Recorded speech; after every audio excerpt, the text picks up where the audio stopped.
Hello, everyone. Really great to be back. I was here last year, so it's really great to see such a great turnout at this second event of Arival. So today, I'll be speaking to you about Asia, why Asia is relevant for you, and how do you position yourself as a tour operator or as an attraction to market your experiences to the Asia audience. May I start with, for those of you who don't know about Klook too much, a quick introduction. We are the leading platform in Asia as that one-stop platform to book a variety of in-destination services. So all the way from attractions, the adventure experiences, to guided tours, and all the way to also local must-eats, restaurants, as well as ground transportation. Today, 16 million plus visitors frequent our website and the app. We offer over 50,000 products in 200 plus destinations worldwide. And these products and services are available in 8 different languages, and today mainly the Asian languages, so catering mainly for the Asian travel outbound. And we are very privileged to have raised close to 300 million from some of the world's leading investors in this space. So back to today's topic, why Asia, what's the hype about it?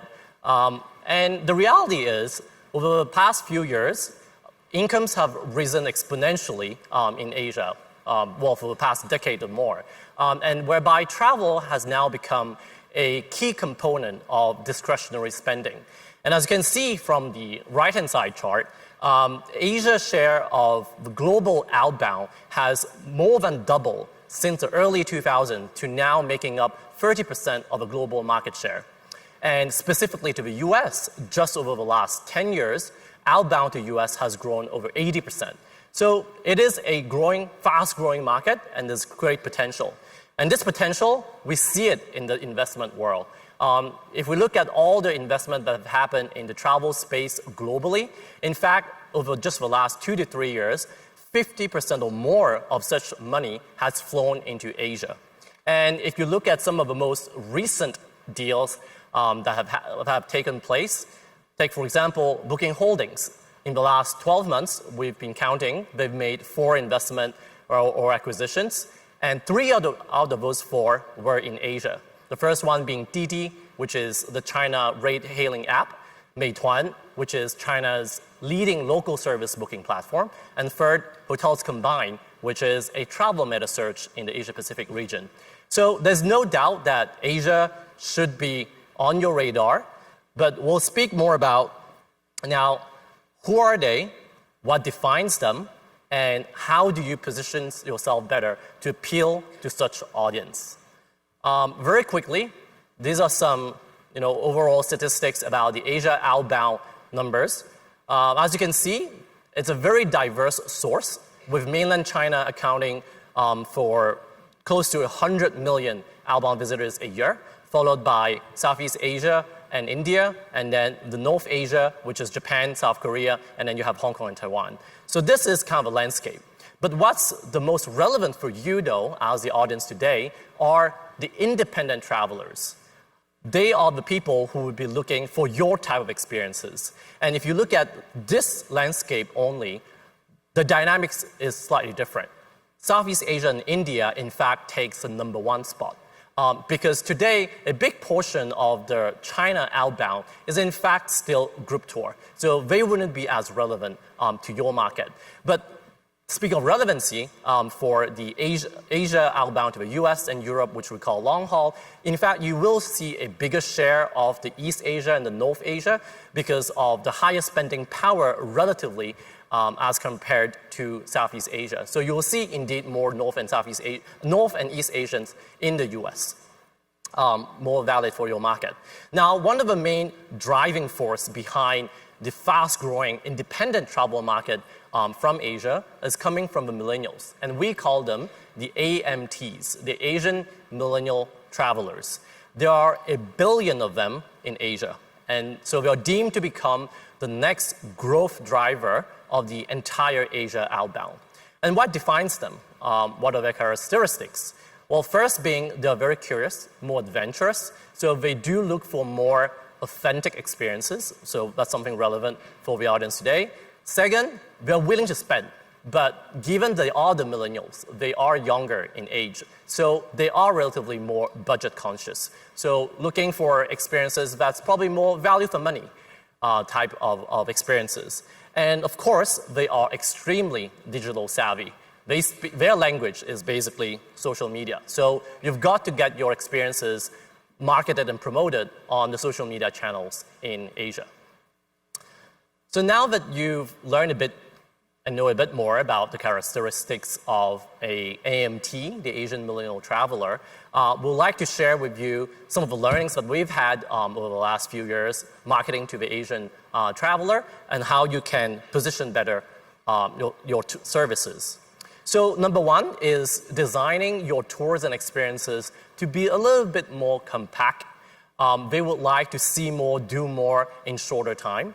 And one of the key reasons behind that is the fact that Asians generally do have fewer paid vacation holidays. So if you look at the table, at the bottom of the table, Southeast Asia, East Asia, including China, only have about 10 to 11 paid vacation holidays, generally speaking, compared to, say, Europe at almost double that. So that's why when they go abroad, especially a long-haul trip, they would like to squeeze more in the same trip and do more and see more. So how is it relevant for you? Well, if you were offering a full-day guided tour, for example, at one of the museums, we will advise that you offer a combo, like a half-day tour at the museum and then plus a biking city tour, whereby you'll be able to let the traveler get the most of it in one day. The second part, second advice, is making your products Instagrammable, shareable on social media. In today's world, in this social era, everyone can be an advocate for your brand. So just providing an excellent service is indeed actually not enough nowadays. You need to have a shareable component in your service to encourage people to get your product online, share it with their friends, and then eventually get back in the loop where bookings happen online and on mobile. I'd like to share with you a few of the success cases in Asia. These are some of the most popular, latest trending spots in Asia, with the latest one being the Golden Bridge in Vietnam. It's designed as a path where visitors can walk on and held by two hands of God. And indeed, you can see it's a very Instagram-worthy type of experience. And we've seen a lot of tour operators now designing their itineraries that will revolve around this spot. With all these ingredients in place, then we can speak of how do we help you do marketing and promote your experiences to the Asian traveler, and what we call FOMO marketing, fear of missing out, which is a very much a social media content driven towards the younger millennial audience. So we would be sending influencers all over Asia to visit your experiences, to experience your services, create content, and amplify it over social media. But at the same time, we do advise that tour operators and attractions train their tour guides to suggest great photo taking spots for when the visitors are participating in your experiences, and even provide photography training to them so that your visitors have the best photos to post. And along with that, you should be creating unique hashtags, or we can work together to create campaigns and unique hashtags that encourage them to tag your service and share with friends. So that's on the making your product Instagrammable. Last but not least is making your products easily accessible, especially in Asia. You might be very familiar with the OTA concept. Today, a lot of the topics revolves around online booking on OTAs. But in Asia, there's a new breed of platforms, and we call them the super apps. So these super apps have one key function at its core, and then add on to that, they will bring on multiple other services provided often by other partners. So take, for example, the WeChat app in China. A messaging tool at its core, but at the same time, people in China would be using WeChat to take taxi rides, to book movie tickets, to book restaurant, read reviews of restaurants, as well as to even book attractions and tours, for which we help power and enabled on the WeChat app. And some of these other, Grab is one of the super apps in Southeast Asia, Meituan, also one in China. And of course, ourselves, we are one super app that consolidates all the in-destination services at the fingertips of a traveler in Asia. And why super app is relevant? Because in Asia, we do things slightly differently. It's a bit more compact format. If we compare the user journey of online travel booking in the West compared to the US, we will find that the timeline is slightly longer in the West, whereby visitors and travelers will be going for multiple sources to find information, to get inspired, and then read reviews, and then jump onto an OTA website or even your direct brand website to make a booking. In Asia, however, that timeline is actually shorter. There's less sources of information. They tend to go to social media, influencers, friends, to seek inspiration, and then they'll go to apps, super apps, to do research and make the booking. And in some cases, all of these can actually even happen within just one app, and which is why we call them the super apps. And for example, at Klook, right, travelers in Asia will be coming to us to get inspired. They will be reading our travel guides that are actually curated by travelers themselves, and as well as read authentic user reviews on the platform and eventually make the seamless booking with us as well. So in summary, to better position towards the Asia audience, we suggest to curate your itineraries, your tours, to be a bit more compact so that they can see more, do more in one day. And second, making sure that you do have a shareable component. Instagram is big in Asia, but there are other social media channels that we or your other partners can help you navigate. Instagrammable to me is more just being shareable. And finally is make sure that your products are easily accessible on the other platforms, or on many other platforms in Asia with the right partner. So that is for me, for sharing a bit about Asia and how you can position yourself better for that market. Thank you. Thank you, Eric. That's not hot. Thank you, Eric. I'm not hot. Hello?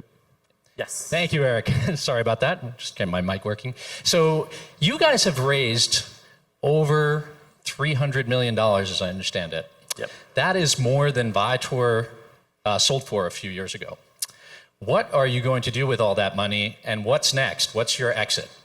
Yeah, well, I think this, hopefully this funding is really a representation of the positive development, which I'm obviously seeing here at the Arival conference, the positive development of this industry, both with the merchant partners as well as with consumers. So I think in the last few years, been 4 years in the making, but we've definitely seen exponential growth from their customer being more receptive to be booking online and on mobile, and merchant partners also willing to learn more, how do I curate the content better, and how do I bring it online. So there's so much more that we need to be doing on both ends. So with the funding, we'll be investing a lot on both sides, customer and the merchants. And where do you see yourself exiting? How do you see yourself exiting?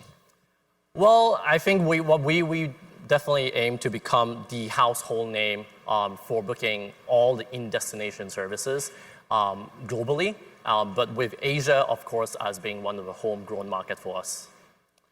Ladies and gentlemen, thank you very much to Eric Gnock, co-founder and I think COO there's of Klook. Question there. Sorry, no time. All right, thank you. Don't forget a t-shirt. Oh, yes.